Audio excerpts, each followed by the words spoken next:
Assalamualaikum warahmatullahi wabarakatuh. Selamat pagi semuanya, teman-teman mahasiswa S1 Kebidanan Universitas Gunadarma. Hari ini kita akan memulai perkuliahan mata kuliah Manajemen dan Kepemimpinan dalam Pelayanan Kebidanan.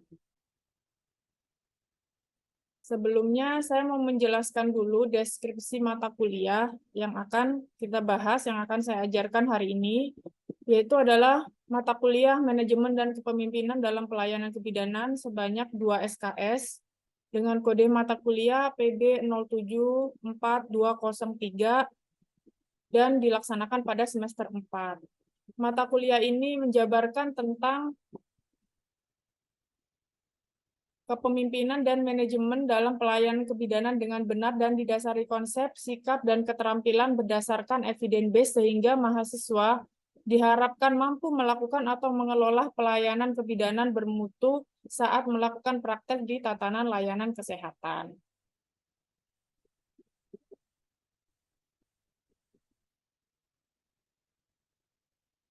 Sistem pembelajaran kita ini mata kuliah diampu oleh dosen pengampu dengan beban 2 SKS, 2 kali 50 menit tatap muka terjadwal, dan 2 kali 60 menit belajar mandiri, di mana nanti kita akan memberikan tugasnya nanti berupa bisa tugas kelompok dan tugas individu.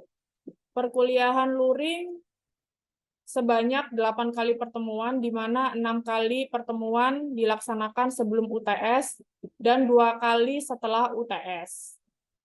Untuk perkuliahan daring, 4 kali moda sinkronus ya, kita lakukan via Google Meet atau Zoom ya, untuk penyampaian materi pembelajaran, dan 2 kali pertemuan mode asinkronus, yaitu dengan virtual class untuk diskusi dan penugasan.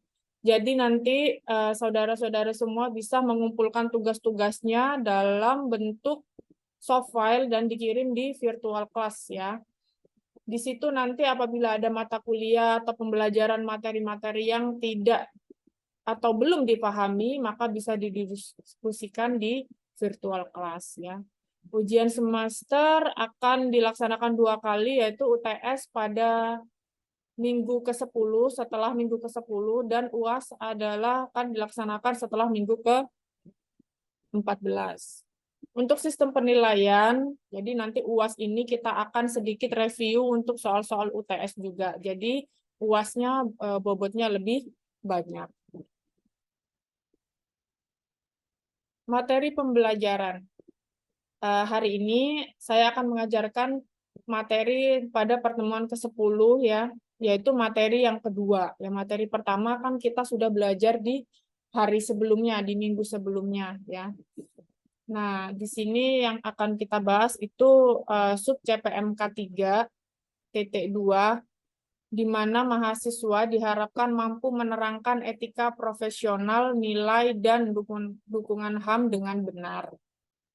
Berikut adalah capaian mata kuliah atau CPMK, di mana CPMK 1 mahasiswa mampu memahami kebijakan global tentang pelayanan kebidanan dengan benar. CPMK 2 mahasiswa mampu mengaplikasikan manajemen pelayanan kebidanan sesuai dengan standar asuhan kebidanan. CPMK 3 mahasiswa mampu mengaplikasikan pemimpinan dalam setting pelayanan kebidanan dengan tepat. CPMK 4, mahasiswa mampu mengevaluasi penjaminan mutu dalam pelayanan kebidanan dengan benar. Untuk pertemuan kali ini, kita akan membahas materi, yaitu kerahasiaan informasi, informed choice, dan informed consent. Indikator pembelajaran, mahasiswa mampu menjabarkan kerahasiaan informasi klien, mahasiswa mampu menerangkan informed choice, dan mahasiswa mampu menerangkan informed consent. Untuk metode pembelajaran, kita menggunakan ceramah, small group discussion, dan penugasan terstruktur. Nah, kita mulai dengan pembahasan yang pertama, yaitu kerahasiaan informasi. Ya. Mungkin saudara-saudara yang sebelumnya sudah pernah praktek ke rumah sakit, mungkin sudah pernah dengar apa itu kerahasiaan informasi ya. Maksudnya di sini itu kerahasiaan informasi pasien. Sekarang kita lihat dari kasus berikut ya. Viral bidan joget TikTok nunggu ketuban pasien pecah ya. IBI turun tangan. Apa pendapat saudara tentang ini? Mungkin ada yang bisa jawab. Silahkan. Tania izin menjawab, Ibu. Silakan, Tania. Baik, jadi untuk menanggapi konten tersebut, jelas itu sangat melanggar privasi pasien, Ibu. Dan juga perbuatan yang bidan lakukan tersebut itu sangat membuat pasien tidak nyaman. Kemudian konten yang dilakukan bidan tersebut juga jelas itu sangat melanggar kode etik bidan, Ibu, karena kita sebagai bidan tentunya wajib untuk menjaga privasi pasien. Seperti itu, Ibu. Ya, benar. Bagus sekali ya jawaban Tania ya. Kembali lagi ke kode etik yang seperti kita bahas di minggu lalu ya. Kode etik, masih ingat nggak pembahasan kita yang minggu lalu tentang kode etik? Mungkin ada yang bisa jawab kode etik bidan? Mungkin ada yang bisa bantu jawab. Masih mengingat pembelajaran minggu lalu? Coba Viva coba izin menjawab, Ibu. silakan Afifah. Jadi kode etik profesi bidan itu dalam menjalankan praktiknya itu yang pertama itu bidan harus senantiasa menghormati hak pasien, lalu bidan juga harus memberikan informasi tentang masalah kesehatan pasien dan pelayanan yang dibutuhkan, lalu merujuk kasus yang tidak bisa ditangani dengan tepat waktu. Bidan juga harus melakukan pencatatan acuan kebidanan secara sistematis, dan bidan juga harus meminta persetujuan terhadap tindakan kebidanan yang akan dilakukan, Ibu. Bagus sekali jawaban Afifah dan Tania ya. Oke, kita lanjut lagi ke berikutnya. Ini ada kasus kedua. Bagaimana komentar Anda tentang berita ini? Bocorkan hasil rekam medis pasien terduga COVID-19 di medsos, Dr. Jen, spesialis radiologi dipolisikan. Nah, ada yang bisa menjawab, berpendapat tentang tentang kasus berikut? Putri izin menanggapi konten tersebut, Ibu. Ya, silakan. Baik, Ibu. Jadi di sini pada konten ini kan terdapat seorang dokter yang merupakan salah satu tenaga kesehatan telah membocorkan hasil rekam medis pasien. Nah, rekam medis itu mempunyai nilai hukum tersendiri.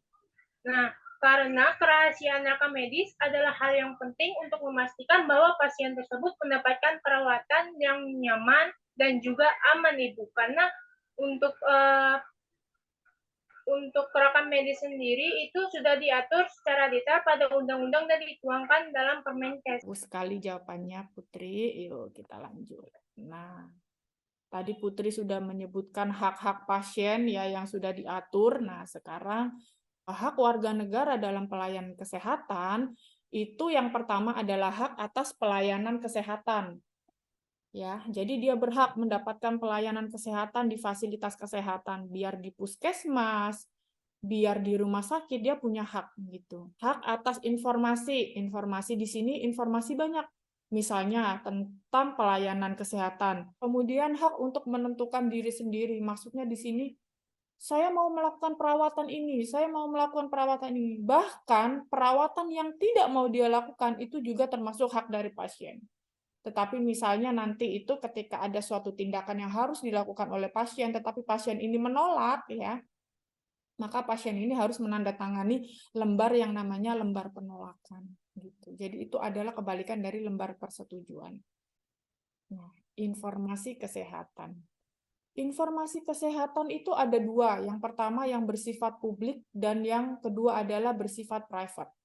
Kalau bersifat publik itu contohnya sistem informasi kesehatan, jenis layanan rumah sakit, prosedur layanan, biaya, fasilitas, serta informasi pemberantasan penyakit. Kedua, informasi bersifat private, contohnya rekam medis maupun kondisi pasien yang didengar dan dilihat oleh nakes. Selanjutnya, kerahasiaan pasien meliputi apa saja? Identitas. Identitas itu bisa berupa alamat, itu juga identitas. Kemudian umur, nama, dan sebagainya. Kemudian kesehatan pasien dari hasil anamnesis, pemeriksaan fisik, pemeriksaan penunjang, itu juga harus kita jaga kerahasiaannya. Ya. Nah, dari data dan informasi sebagaimana dimaksud tersebut di atas yang saya sebutkan, itu bisa bersumber dari pasien, keluarga pasien, pengantar pasien, surat keterangan konsultasi atau rujukan atau sumber lain. Apa saja yang harus menjaga kerahasiaan informasi pasien? Yang pertama, kita sebagai tenaga kesehatan, termasuk dokter, bidan, perawat. Nah, kemudian pimpinan Vaskes. Kemudian pimpinan Vaskes ya berarti kepala rumah sakit, kepala puskesmas, kepala klinik, kepala bidan, dan sebagainya. Tenaga yang berkaitan dengan pembiayaan kesehatan, kasir misalnya. Kasir kan biasanya bukan orang kesehatan ya, kayak orang ekonomi atau manajemen, tetapi mereka kan tahu apa saja perawatan yang dijalani dari biasanya bil pembayaran tagihan rumah sakit dan sebagainya. Nah, itu harus dia rahasiakan juga gitu. Kemudian tenaga lain yang memiliki informasi kesehatan pasien akses ya. Kayak misalnya tenaga admin, IT dan sebagainya.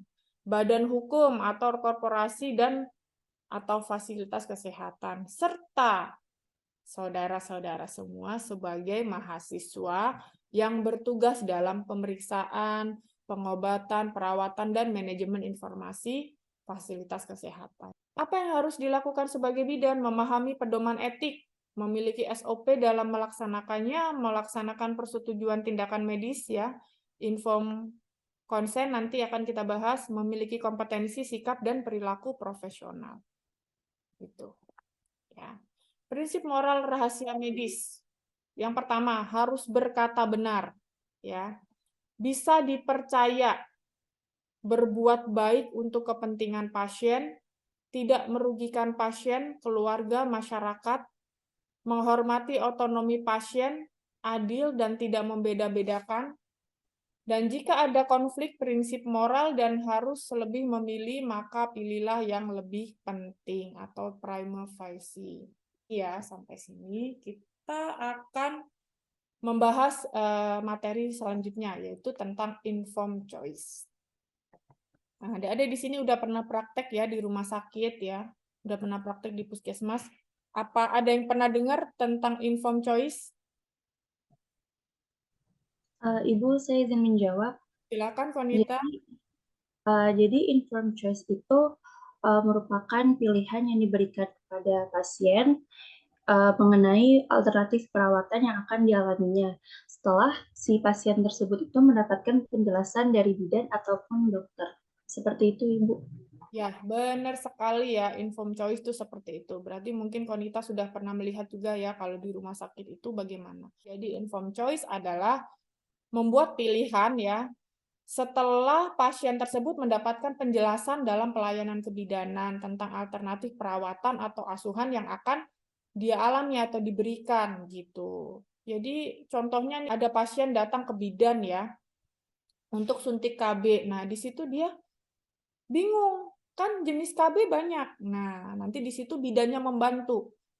Ibu, di sini ada banyak sekali perawatan A, B, C, D, E gitu ya. Nah, yang cocok untuk ibu tuh ini. Misalnya ibunya menyusui, maka yang cocok itu untuk ibunya apa? Atau misalnya ibunya ini ternyata suka lupa. Nah, maka kita tidak boleh menyarankan KB yang seperti KB pil gitu yang harus memang diminum setiap hari dan waktu yang sama dan tidak boleh sampai lupa. Nah, itu kita hindari begitu. Jadi kalau kita memberikan pilihan ke pasien, tetap pasiennya yang memilih, tetapi kita memberitahu ini pilihan-pilihannya, nanti pasiennya yang memilih sendiri. Tetapi kita sudah harus pastikan bahwa kita tahu kondisi pasien ini seharusnya memilih KB yang mana. Nah, gitu. Itu informed choice ya.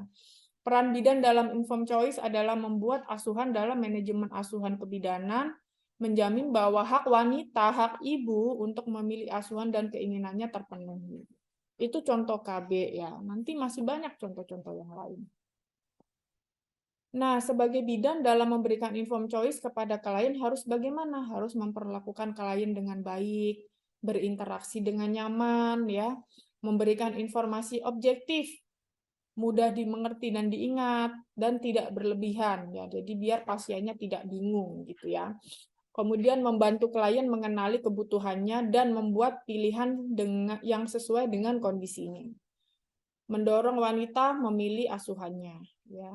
Jadi nanti misalnya dia memilihnya, saya maunya KB suntik Bu 3 bulan, maka kita harus memberikan KIE tentang KB suntik 3 bulan itu, termasuk semuanya ya, kekurangannya, misalnya faktor resikonya, dan sebagainya, itu kita beritahukan. Hal yang harus diperhatikan bidan dalam pemberian informed choice, harus keterampilan dan pengetahuannya harus ya, bidan. Harus memberikan informasi secara rinci dan jujur. Harus melatih, membantu klien melatih dalam menggunakan haknya, ya. Boleh, silakan kita gali komunikasi terapeutik ya, komunikasi 2 arah gitu. Kemudian asuhan berpusat pada klien. Tidak perlu takut pada konflik, tetapi menganggap sebagai suatu kesempatan untuk saling memberi ya. Jadi misalnya berbeda pendapat tidak masalah, nanti kita bantu. Nggak apa-apa Bu, tapi Ibu nggak boleh ini gitu ya. Misalnya kalau Ibu menyusui, Ibu sebaiknya tidak menggunakan KB ini gitu kan ya. Harusnya menggunakan KB yang ini gitu. Kalau misalnya pasiennya tidak setuju, kita arahkan lagi gitu. Informed choice. Prinsipnya apa? Bukan sekedar mengetahui berbagai pilihan, namun mengerti manfaat, resiko. Jadi kita memberitahukan juga resikonya, manfaatnya. Tidak sama dengan membujuk atau memaksa. Tidak boleh memaksa. Informed choice itu bersifat sukarela, sama seperti informed consent ya. Jadi pasiennya sukarela memilih ya, bukan kita yang memilihkan. Tetapi kita membantu untuk menentukan mana yang bagus untuk pasien gitu. Contoh informed choice dalam pelayanan kebidanan, pemeriksaan lab ya, tempat melahirkan, masuk kamar bersalin pada tahap awal persalinan. Ada yang masuk kayak misalnya Ibu Primi, dia pembukaan 1 dia sudah mau masuk rumah sakit, tapi ada juga yang pembukaan 1 masih mau di rumah saja, yang penting ketubannya belum pecah, ketubannya masih positif. Boleh Bu, boleh, biasa dilakukan seperti itu ya. Kemudian pendamping waktu persalinan, mau suaminya, mau ibunya, terserah ya, itu terserah dari pasien. Percepatan persalinan atau augmentasi diet selama proses persalinan. Kalau pasiennya nggak mau makan bubur, jangan dipaksa. Gitu. Mobilisasi selama proses persalinan. Pemakaian obat penghilang sakit, posisi ketika melahirkan. Ibu, posisi melahirkan kan ada banyak nih, ada duduk, ada berdiri, ada litotomi ya. Nah, itu kita jelaskan semua. Nah, ibu maunya yang seperti apa? Yang senyaman ibu. Nah, bukan kita yang menentukan posisi persalinan, tetapi ibu. Ya, itu. Kemudian episiotomi. Ini adalah contoh lembar persetujuan pelayanan KB ya. Ini adalah informed choice. Nah, jadi di situ ada keterangan bahwa sudah mendapatkan penjelasan dan pengertian. Berarti ini ibunya sudah kita kasih pengertian dan penjelasan ya. Jadi ibunya bertanda tangan. Jadi setelah kita beritahukan, ibunya tanda tangan. Ini adalah lembar informed choice.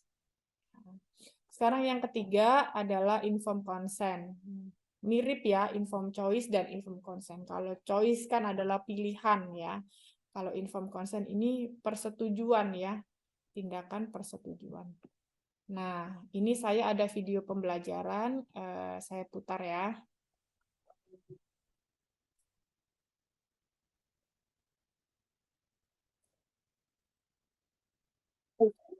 In this study, it is important to fully understand it and to understand what participation may be like.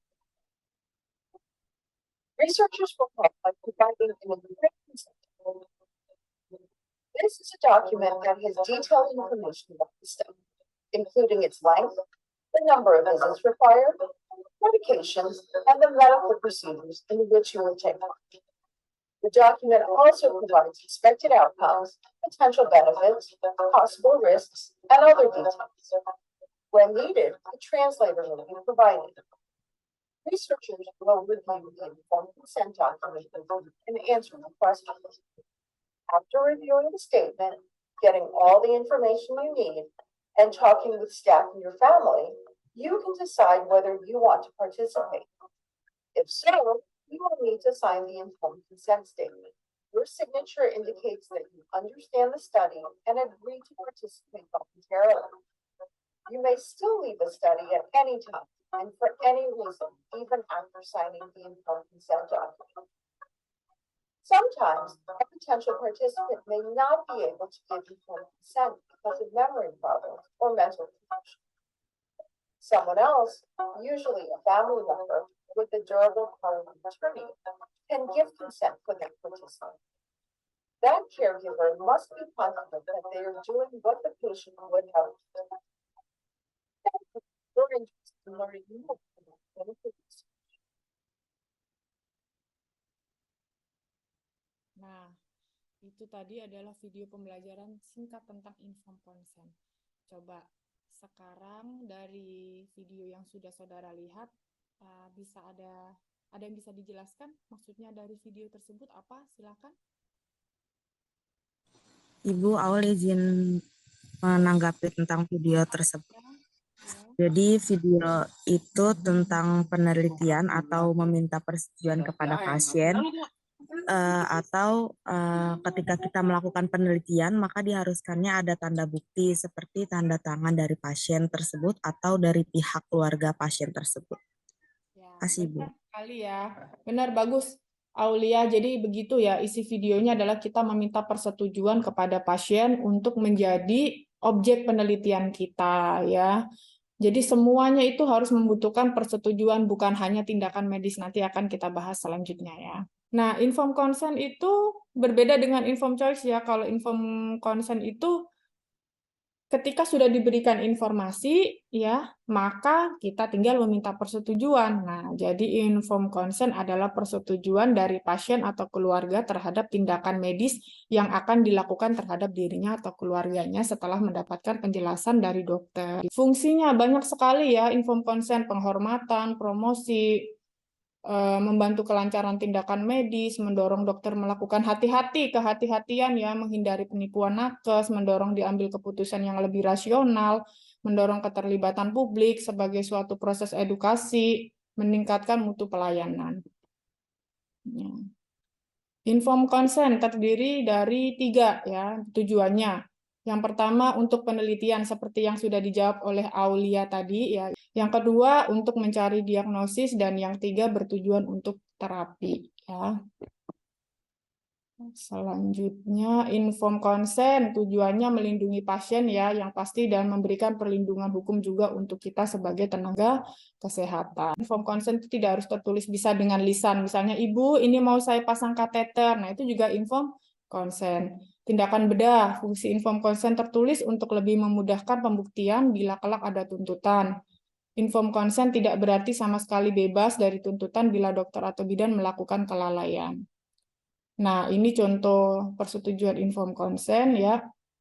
Kemudian ini contoh dari informed consent ya. Ini lengkapnya seperti ini ya, ada kop dan ada tanda tangan dan sebagainya. Kemudian sifatnya harus ada 4 ya. Yang pertama sukarela, yang kedua informasi, yang ketiga kompetensi, dan yang keempat keputusan. Untuk kesimpulannya perkuliahan hari ini, ada yang bisa menyimpulkan? Firly izin menjawab, Ibu. Silakan Firly. Jadi kesimpulan dari materi yang telah dipaparkan oleh Ibu, yang pertama itu sebagai bidan, kita wajib menjaga kerahasiaan pasien sesuai dengan kode etik dan profesionalisme bidan. Kemudian yang kedua itu mengenai informed choice, yaitu di mana pasien membuat pilihan setelah mendapatkan penjelasan dalam pelayanan kebidanan tentang alternatif asuhan yang akan dialaminya. Kemudian yang ketiga itu terkait informed consent, yaitu persetujuan dari pasien atau keluarga terhadap tindakan medik yang akan dilakukan terhadap dirinya atau keluarganya setelah mendapatkan penjelasan yang kuat dari tenaga medis. Ya, benar ya. Bagus sekali, berarti artinya semuanya sudah paham ya sampai sini. Mungkin ada yang mau ditanyakan? Nah, kesimpulan yang disebutkan oleh Firly sudah benar ya. Ini tugasnya ya, untuk tugas 2 minggu kemudian dikumpulkan. Kita nanti minta role play bidan ya. Role play bidan pasien ya, untuk melakukan tindakan informed choice, informed consent. Tugasnya ini sudah saya kirim di Vkelas, nanti silakan dibaca dan dikerjakan ya. Deadline waktunya 2 minggu. Silakan dikerjakan untuk kuisnya ya. Kuisnya bisa diklik. Kuisnya sudah saya kirim ke Vkelas. Sampai sini mungkin ada yang ditanyakan kembali. Kalau sudah cukup, saya akhiri ya. Wassalamualaikum warahmatullahi wabarakatuh. Waalaikumsalam. Waalaikumsalam. Waalaikumsalam warahmatullahi wabarakatuh. Terima kasih, Ibu.